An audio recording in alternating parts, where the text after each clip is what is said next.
Hey guys, and welcome back to this channel. In this video, I'll be showing you guys how you can basically toggle outfits and items on Dress to Impress. So for instance, this bear, I can select this. This is the toggle button. Select it. You can place it here, here. You can carry it, or you can even make it huge like this. You can also toggle on neon eyes and neon body as well if you'd like to. This also works for outfits like this, for instance. If you want ripped jeans, you can toggle on the ripped jeans. You can't really see it because I need to just change my skin. As you can see, it toggled it on. Let's put on a shirt.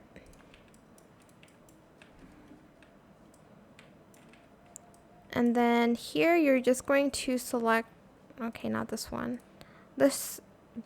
These sleeves, for instance, you can toggle it to default. There's number 2 and there's also number 3 as well. And that is pretty much it. You can do it for most of the outfits on DTI and as well as the items. But yeah, I hope this tutorial was helpful for you guys. Don't forget to like, comment, share, and also subscribe to this channel if you haven't done that already. If you have any more questions about this video, just leave it in the comment section down below. I will try my best to answer them all for you guys. And if you found this video helpful, please click the thanks button as well. That is it for this video. Thank you so much for watching. Bye.